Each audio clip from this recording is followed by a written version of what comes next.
Bonjour. Oui.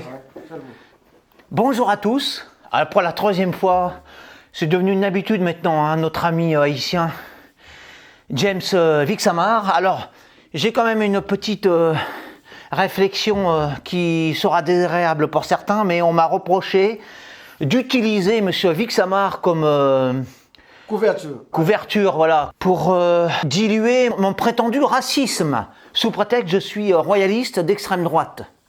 Alors on peut avoir des idées patriotes et être tout à fait ouvert, hein, etc.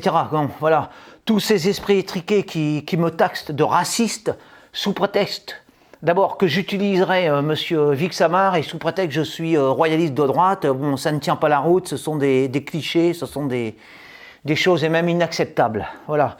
Bon alors, vous pensez ce que vous voudrez.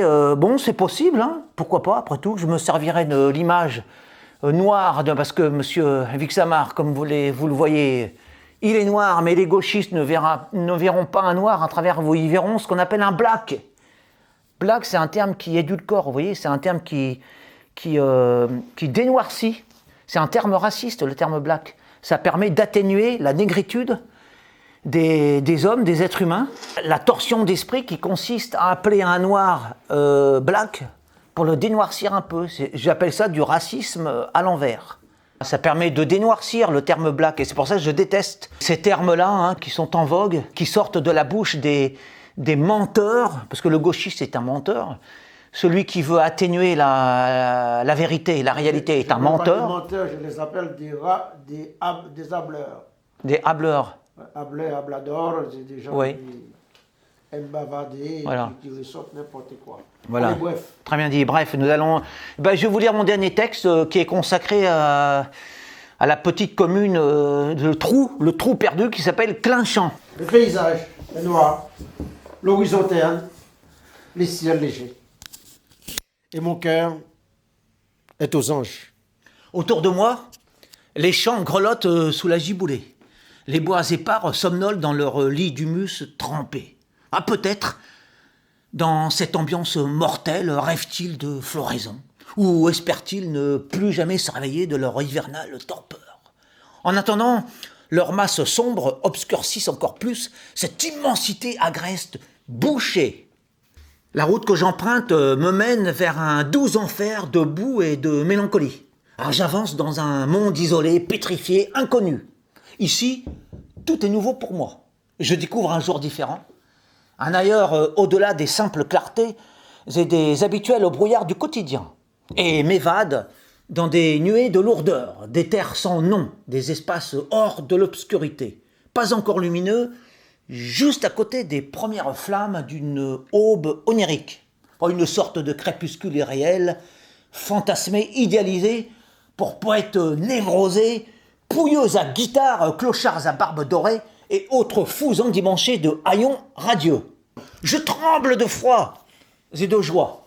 La nature en larmes est recouverte d'une ombre vivante ou voilée d'une mort éclatante. Elle est hantée par une présence triste, habitée par une éternelle grisaille. Elle brille de ses misères et s'enflamme de ses pleurs. J'entre dans un océan borné par des nuages de plomb, pénètre dans un rêve lointain, me noie dans un infini à la mesure de mes semelles crottées. Et je perçois de l'azur dans cet univers terreux.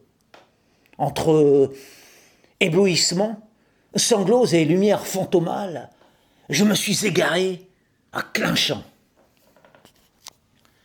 Voilà, c'était un hymne à ce trou perdu de Haute-Marne. Ouais, bravo. Voilà. Alors, vous avez fait des études de littérature comparée, vous m'avez dit. Hein. De la littérature comparée, et puis de la théologie. Oui, parce que vous êtes pasteur. Hein. Oui, évangéliste plutôt, parce que pasteur, il faut être dans une église. Et je suis surtout l'école porteur de la bonne nouvelle, un apôtre qui va ici et là. Ouais. C'est une obligation pour moi d'y aller. Oui. Alors, oui, excusez-moi, mais vous ne seriez pas un tantinet gauchiste? Parce que vous m'avez dit que vous n'étiez pas droite, en tout cas. J'ai une sensibilité de gauche, mais je n'ai rien contre la droite. Ah, bon. Mais ma sensibilité, elle est éternelle, Oui. éternellement gauche. Mais vous savez, moi, je vous connais un petit peu, que je commence à vous connaître, je vous considère pas comme un gauchiste. Bon, déjà, vous êtes Je pasteur, suis pas vous êtes gauchiste, chrétien. moi. Un chrétien n'est... Enfin, si, il y a des chrétiens de gauche, si. Oui. Mais vous n'êtes pas pour la gay pride, vous n'êtes pas pour le transgenre, pour tous ces délires pervers de la gauche. Si?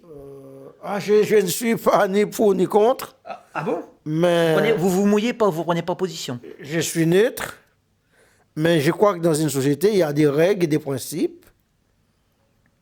Un homme, une femme, un homme. Et je ne vais pas plus loin. Bah, vous pourriez aller plus loin, parce que la Non, société... j'ai dit actuellement, je ne vais pas plus loin. Dans mes réflexions, Oui. je n'ai pas envie d'aller plus loin. Mais vous pourriez vous battre dans cette société contre tous ces mensonges, toutes ces hérésies. Pourquoi vous ne le faites pas? Vous êtes prêtre, vous êtes engagé, vous êtes exposé aux mensonges du monde.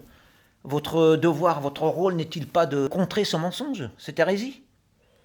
Parce que être neutre, c'est une forme de lâcheté, une forme de passivité. Comment vous vous positionnez par rapport à tous ces mensonges, à toutes ces hérésies, ces folies? Dit que j'étais neutre, j'ai dit que Vous avez dit que vous restiez silencieux. Passif. Ah non, pas silencieux, je n'ai pas le droit de rester silencieux. Alors comment réagissez-vous à tout ça? Parce que vous savez qu'en France, c'est le bordel, hein, pour dire les choses un peu de manière triviale. Jusqu'à l'évêché d'ailleurs. Hein. Jusqu'à l'évêché, hein. Du Mans, je parle. Parce que moi je cite les Monts. Vous savez, l'ancien évêque, enfin, je ne vais pas dire du mal de lui, il était gentil, d'accord, mais enfin il se mouillait pas trop non plus. Hein. Moi je suis comme l'appelle même la poule mouillée. Je suis comme l'abbé Pierre, comme Monsieur Gaillot, j'ai un parler cru. Oui. Et quand j'ai des choses à dire, je me monte au créneau Oui. et je dis ce que j'ai à dire. D'accord. Mais là, pour l'heure, là, vous n'avez pas envie de vous prononcer, là. Devant la caméra, là. Eh ben oui, quand la situation m'est présentée, oui. D'accord. Il faut que la situation soit présentée. Je suis déjà descendu dans la rue, dans des manifestations sans papier, avec pour défendre les sans-papiers. Avec l'abbé Pierre et puis les idées des gauches. Oui. Et donc j'ai déjà fait tout ça, des gauches.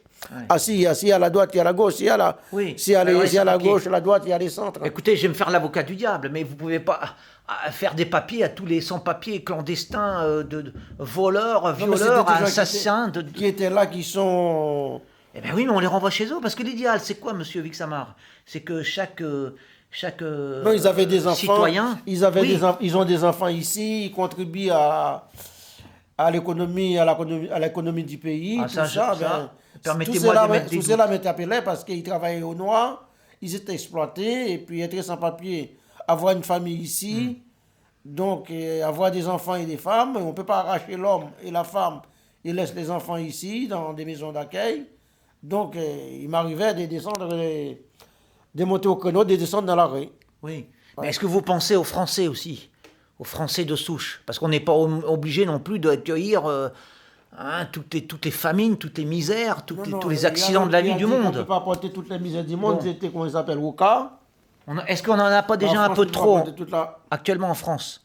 Moi je défends, vous comprenez qu'on en a trop, mais c'est que la Terre peut porter 50 milliards à 60 milliards de misères. Il faut qu'on pousse cette Terre, cette planète, à accepter plus, à porter plus de misères du monde. Au lieu de rester à mes bois croisés, impuissants, face aux détresses, parce qu'il y a des passeurs, les gens parfois ils vendent des tout, ils prêtent, ils volent, ils vendent des tout pour arriver chez nous ici. Et une fois arrivé chez nous, il y a un traitement humain qui doit être accordé. Le meilleur traitement, le traitement le plus humain, ne serait-il pas de remettre sur leur terre natale tous ces expatriés économiques, etc. Ou alors, parfois, qui sont victimes des passeurs aussi, vous savez. La misère, c'est eux. Peut-être que c'est eux qui la fabriquent eux-mêmes, la misère, en voulant franchir les mers, en se noyant, en se perdant dans les mers. Ouais. Ne serait-ce pas l'idéal de les faire en sorte qu'ils demeurent sur leur terre natale et qu'ils y vivent heureux? Le pauvre citoyen français n'y est pour rien. Si, on est pour quelque chose, parce qu'on donne de l'argent et puis on fait qu'on appelle ça la politique d'Autriche, et on met la tête sous l'eau. Oui, mais le pauvre citoyen, lui, ne fait que donner et subir. Moi, je suis là pour défendre le citoyen français. Je ne suis pas là pour défendre... Quand on donne de l'argent pour le développement, pour les systèmes éducatifs, pour les systèmes agricoles, sanitaires, il faut qu'au moins une partie aille à ces programmes-là. Et si l'argent est détourné complètement et de façon continuelle, à ce moment-là, il faut du haut là. Et je m'arrête là pour ce soir. D'accord. Bon, bah, le sujet, de toute façon, il est vaste. Hein. Il est vaste. Il est très vaste. Bah, je vous remercie quand même de votre participation, d'être entré un petit peu dans le débat politique, Oui, en surface, mais c'est déjà pas mal. Il faut regarder, et puis Voilà. on aura l'occasion, on aura d'autres occasions. Oui. Bon, en tout cas, j'ai eu la confirmation que vous êtes quand même à gauche. Oui, mais bon, on ne va pas crier ça, si on l'a dit. Non, bah, vous assumez, hein, si vous êtes de gauche, assumez. Hein. Oui. Voilà, bon, bah, je vous remercie en tout cas. Ce débat a été impromptu, un peu touffu, mais il était intéressant, il était bien. Voilà, je vous remercie beaucoup. Merci beaucoup, merci de m'avoir invité, God bless. Merci beaucoup. Attendez, je vous raccompagne quand même.